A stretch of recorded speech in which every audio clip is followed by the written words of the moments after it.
Before I start, I'm going to demonstrate the exact principle I'm about to teach you. This video has Khmer captions.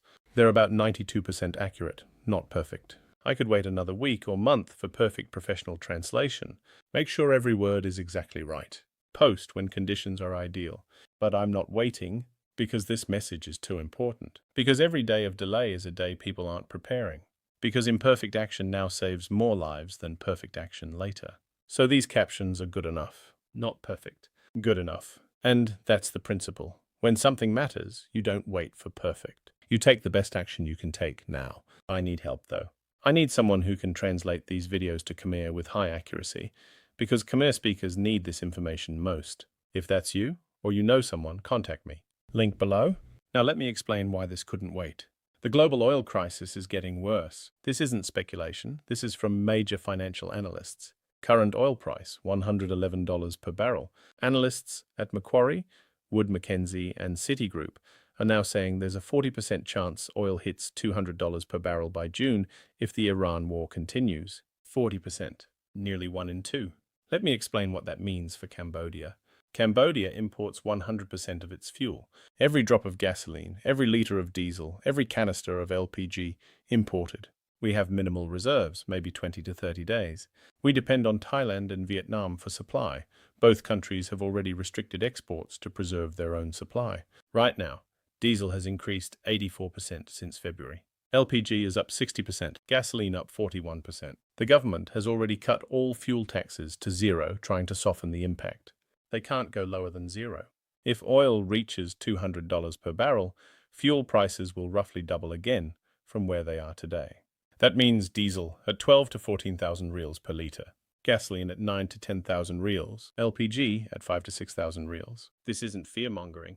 This is math. And it means Cambodia faces a choice, panic and suffer, or prepare and adapt. I believe Cambodia will choose the second path. If oil hits $200, here's what happens. Motor taxi fares could increase another 50% beyond current prices. Food delivery becomes unaffordable for most families. Transport costs make farming unprofitable for many. Tourism, already down 70 to 80%, essentially stops. Small businesses that depend on fuel-based transport face costs they can't absorb. Supply chains that depend on trucks and motorbikes become fragile. Food prices surge because everything depends on transport. The government is already doing what it can. Zero fuel taxes, zero import tariffs on electric vehicles starting April 1st. Energy-saving measures across all ministries. But government action alone won't be enough. This requires every family, every business, every community to take action now, before the crisis deepens. Here's the challenge, but also the opportunity. Here's something most people haven't realized yet.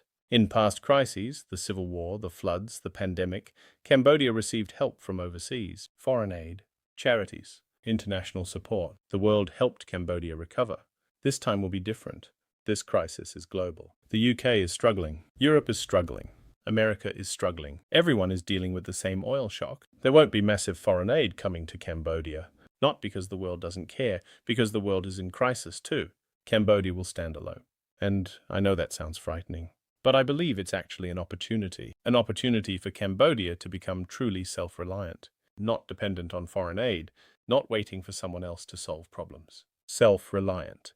The skills that Cambodians learned during this crisis, growing food, reducing waste, building local networks, creating alternatives, these aren't just survival skills. These are business skills. After this crisis ends, and it will end, the people who learn to produce locally, trade locally, solve problems locally, will have the skills to build successful businesses. This crisis could create a generation of resilient Cambodian entrepreneurs.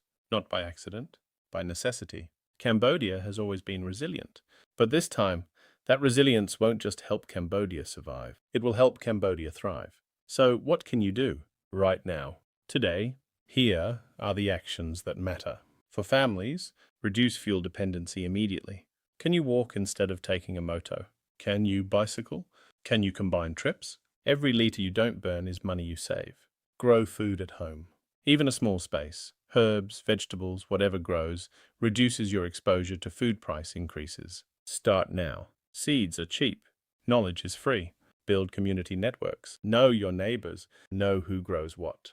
Know who has what skills. When transport gets expensive, local connections become valuable. Save cash. Reduce debt. If your income depends on transport, driving, delivery, anything fuel-intensive, build a cash buffer now.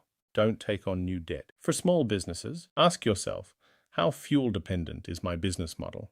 Can I source locally instead of from distant suppliers? Can I reduce transport? Can I adjust my service area? Can I switch to digital where possible? The businesses that survive will be the ones that adapt fast. Don't wait for the crisis to hit and then scramble. Adapt now while you have time to think clearly. For farmers, you face the biggest challenge. Fuel for pumps, transport for goods, fertilizer costs, all tied to oil. Form cooperatives, share equipment, share transport, reduce individual costs, sell locally where possible. The closer your buyer, the lower your transport cost. Research alternatives. There are fuel-free options for some farming operations. Find them, test them. Demand support from government and NGOs. You feed the nation. The nation needs you to succeed. Here's what I believe. This crisis will test Cambodia. But Cambodia has been tested before. Civil war, genocide, occupation, floods, pandemic. Cambodia survived all of it, rebuilt from nothing. An oil crisis? Cambodia can handle this, but not by waiting for rescue. Not by depending on foreign aid that won't come this time.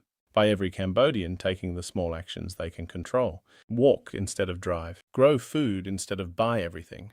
Trade locally instead of import. Build networks instead of stay isolated. 1,000,000 small actions add up to national resilience. This could be Cambodia's finest hour. The moment Cambodia becomes truly self-reliant. The moment Cambodians solve Cambodian problems. The moment a generation learns skills that will build successful businesses long after this crisis ends. Not despite the crisis, because of it. Cambodia doesn't need to be rescued. Cambodia needs to be ready. And I believe Cambodia will be. Over the coming weeks, I'll be making videos on specific solutions. How to grow food at home with limited space. How to reduce fuel dependency. How to build community supply networks. Technologies and systems that can help. I'll share everything I learn for free. Because Cambodia needs solutions, not secrets. If you're already working on solutions, reducing fuel use, growing food, building community resilience, share what you're doing in the comments. Help each other. Learn from each other. We're all in this together. Share this video. Especially with people who don't speak English, the Khmer captions aren't perfect, but they're good enough to understand the message. Cambodia's finest hour is coming. Let's make sure we're ready. Thank you.